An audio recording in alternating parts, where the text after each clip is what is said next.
या उनको आने दीजिए। जब उनका आदेश होगा तब तो आप जा सकते हैं स्वशरीर। 3 दिन 3 रात तक नचिकेता बैठा रहा यमराज के दरवाजे पर, भूखे प्यासे, खाना पीना छोड़ करके, अन्न जल छोड़ करके 3 दिन 3 रात तक यमराज के दरवाजे पर बैठा रहा। उसके बाद यमराज आया। जब यमराज आया तो उनको सूचना मिली कि मृत्यु लोक से कोई बालक आया है, स्वशरीर आ गया है। यमराज ने कहा कि बड़ा आश्चर्य है, पहली बार हमको देखने को मिला है, सुनने को मिला है। उसने कहा ठीक है, उनको अंदर ले आओ। यमदूत ने नचिकेता को यमराज के आदेशानुसार उनको अंदर ले गया। अंदर जब ले गया तो यमराज ने कहा कि नचिकेता, तुम 3 दिन 3 रात मेरे दरवाजे पर भूखे प्यासे बैठे रहे, इसके बदले में तुमको 3 वर दिया जाता है। कितना वर? 3 वर दिया जाता है। मांगो तुमको कौन कौन सा वर चाहिए। उसने कहा कि भगवान, हम जब यहाँ से जाएं तो हमारे पिता हमको देख करके खुश हो जाए, प्रसन्न हो जाए।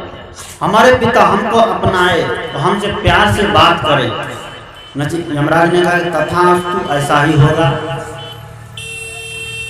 ये दूसरा वर मांगा, लेकिन सबसे अंतिम वर जो है वह बहुत महत्वपूर्ण है। अंतिम वर में नचिकेता ने कहा कि भगवान, हमें वह चीज बताइए जिसको प्राप्त कर लेने के बाद व्यक्ति को और कुछ प्राप्त नहीं करना होता है, जिसको पा जाने के बाद और कुछ पाना शेष नहीं रहता है, हमको वो चीज दीजिए। यमराज ने कहा नचिकेता, तुम सुंदर स्त्री ले लो, सुंदर पुत्र ले लो, राज ले लो, रानी ले लो, महल ले लो, सोने चांदी हीरे मोती जवाहरात ले लो, घोड़े ले लो, रथ ले लो, ये चांद सूरज दुनिया का सब कुछ ले लो, लेकिन उसके बारे में मत पूछो। बच्चा को जिस चीज के लिए मना करिए वह वही चीज के लिए जिद करता है कि नहीं। 5 साल का नचिकेता वह कहता है कि नहीं, आप इस चीज के लिए मना कर दे, इसके मतलब है कि यह सबसे बढ़िया चीज है, हमको वही चीज चाहिए। नचिकेता को दृढ़ देख करके बार बार मना करने के बाद भी नचिकेता उस बात के लिए अड़ा रहा, नचिकेता उसको प्राप्त करने के लिए अड़ा रहा। नचिकेता न धन के लोभ में गया। हम लोग को कहे कि अमुक जगह महात्मा आया है, बढ़िया सत्संग होता है, ध्यान साधना की बात बताते हैं, तो जाने में थोड़ा देरी हो जाएगी, होगी कि नहीं। लेकिन पता चल जाए कि सरकार की तरफ से रिलीफ बांट रहा है, ठंडी के मौसम में कंबल मिलने वाला है, तब कोई देरी करेगा? कोई देरी नहीं करेगा, पहले पहुंच जाएगा। लेकिन कुछ लोग ऐसे हैं जो पहले नहीं पहुंचेगा, क्योंकि उनको वो चीज़ चाहिए नहीं। उनको जो चीज़ चाहिए उस चीज़ के लिए वो दौड़ेगा। नचिकेता ने कहा कि नहीं, हमको वो नहीं चाहिए, न धन चाहिए, न संपत्ति चाहिए, क्योंकि हमारे पिताजी राजा है, हमारे राज बहुत बड़ा है, सोने चांदी धन दौलत कोई चीज की कमी, दास दासी स्त्री पति पत्नी बच्चे कोई चीज की कमी नहीं है, हाथी घोड़ा पाल की कोई चीज की कमी नहीं है।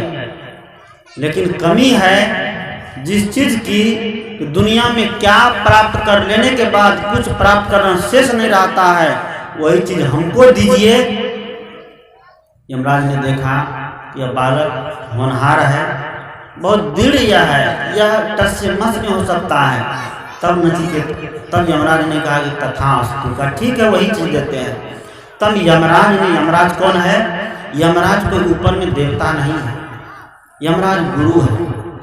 यमराज गुरु क्या करते हैं? अपने शिष्य को यम के हाथ में जाने से बचा लेता है, यम के द्वार से जाने से बचा लेता है। गुरु ने क्या किया? नचिकेता को उपदेश दिया आत्मा का। इस आत्मा को जान लेने के बाद कि आत्मा क्या है और शरीर क्या है, दोनों में भेद है कि नहीं। हम लोग जब भोजन करते क्या कहते हैं कि हमको भोजन करना है, कहते हैं कि नहीं। ऐसा कोई आज तक बोला है कि मैं भोजन करना है? नहीं करना है, ऐसा कोई नहीं बोला है। हमको जब नींद आती है कहते हैं क्या हमको नींद आ रही है? कभी आज तक बोला है कि हम नींद आ रहे हैं? नहीं, हमको नींद शरीर को आती है, भूख शरीर को लगती है, प्यास शरीर को लगती है, आत्मा को नहीं। आत्मा को न भूख से जरूरत है, न प्यास से जरूरत है, न नींद से जरूरत है, क्योंकि वह सब दिन जगा हुआ है, आज तक सोया नहीं है। अगर आत्मा दुख पाती है तो शरीर का माध्यम लेकर के, और जीव जब इस शरीर में आता है तो शरीर में बहुत सारे उपद्रव चालू हो जाता है। इसलिए कबीरदेव कहते हैं कि ध्रुव प्रहलाद सुदामा ने ओढ़ी, सुखदेव ने निर्मल कीनी, और दास कबीर ने ऐसी ओढ़ी ज्यों की त्यों धर देनी। कितना टाइम हुआ है? कितने बजे तक चलेगा?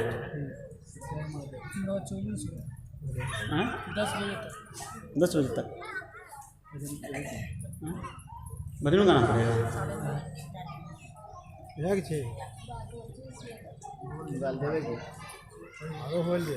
दास कबीर ने ऐसी ओढ़ी ज्यों की त्यों धर देनी। सदगुरु कहते हमने इस चादर को ऐसे ओढ़ा जैसे मिला वैसे इसको लौटा दिया। इस चादर में दाग लगने नहीं दिया, चादर में दाग लगने के लिए नहीं दिया। शरीर रूपी चादर में, जीवन रूपी चादर में कहा जाता है एक फूल काफी है, हजारों फूल कम है गले को सजाने के लिए, है ना। 1000 फूल कम है इस गले को सजाने के लिए, लेकिन एक फूल काफी है जिंदगी भर रुलाने के लिए। अगर जिंदगी में एक भूल आ जाए, जीवन से एक गलत काम हो जाए हमसे, अगर दाग कहीं लग गया, वह दाग सब दिन तक बना रहता है। सदगुरु कहते हैं कि जीवन दाग लगाने के लिए बल्कि दाग मिटाने के लिए। तो हमें ये सोचना है कि हम इस दुनिया से जब जाएंगे तो दाग लगा के जाएंगे कि दाग लगा मिटा के जाएंगे। क्योंकि ये जीवन मिला है दाग मिटाने के लिए, लगाने के नहीं। हम लोग दाग ही दाग लगाते हैं, कभी काम के, कभी क्रोध के, कभी लोभ मोह अहंकार के, कभी झगड़ा और लड़ाई के, कभी ईर्ष्या और द्वेष के लगाते हैं कि नहीं। जलन की भावना एक दूसरे से, पड़ोसी पड़ोसी में, ननद ननद में, देवरानी देवरानी में, भाई भाई में। आज एक भाई दूसरे भाई को देखकर खुश नहीं रहता।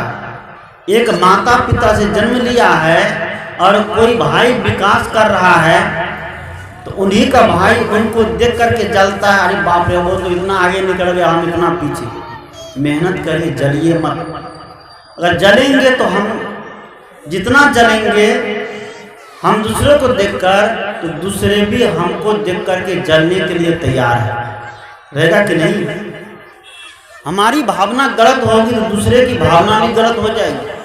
इसलिए हम अपनी भावना को शुद्ध रखें, हम अपनी भावना को सही रखें। इस सत्संग का आयोजन इसी भावना को केंद्र में रख करके किया जाता है कि भावना शुद्ध हो जाए। भगवान कृष्ण गीता में कहा कि भाव संशुद्धि रीति तब तपोमान समुच्चते।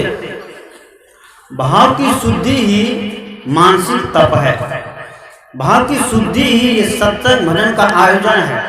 अगर सत्संग में आने के बाद ही हमारा भाव शुद्ध नहीं होगा तो हम लोग का सत्संगी होना बेकार है ना,